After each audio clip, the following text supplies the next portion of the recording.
நானும் சித்ராவும் இந்த வழியாக தான் சார் கிரைம் சீனுக்குள்ளே வந்தோம். ஃபொரன்சிக் டீம் முன்னாடியே வந்திருந்தாங்க. நீங்கள் இப்போ நிற்கிற இடத்துல தான் ஃபோட்டோகிராஃபர் நின்று ஃபோட்டோ எடுத்துகிட்டு இருந்தார்.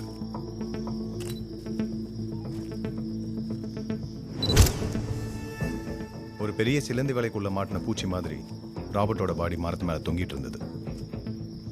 காட்டுக்குள்ளே இருக்கிற நூற்றுக்கணக்கான வலைப்பின்னி பூச்சிங்க தான் இந்த கூட்டை கட்டியிருக்குன்னு சொன்னாங்க.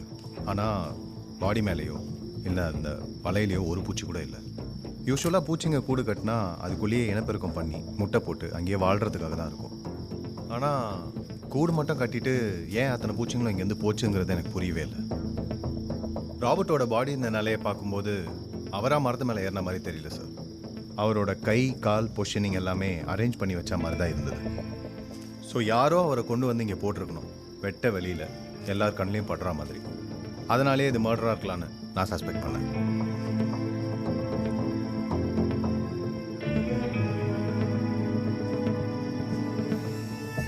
நீங்க சொல்லுங்க சார். ராபர்ட்டோட கேமரா அண்ட் பேக் பேக் ரெண்டுமே இங்கேருந்து சில அடி தூரம் தள்ளி கிடச்சிது. அவர் பேக்கில் இருந்த பணம் அண்ட் காஸ்ட்லியான கேஜெட்ஸ் எதுவுமே திருடு போகலை. அப்படி பார்த்தா அவர் அட்டாக் பண்ணவங்க இதை பணத்துக்காக பண்ணலை.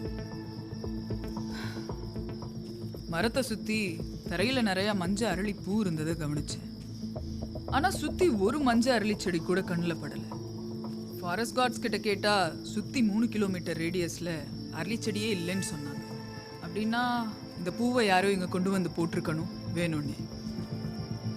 இந்த மஞ்சள் அரளியில் நச்சுத்தன்மை இருக்குது. They are poisonous. சாப்பிட்டா கார்டியக் அரெஸ்ட் வரும், which is the cause of death. இது கோயின்சிடென்ஸாக இருக்க வாய்ப்பே இல்லை சார்.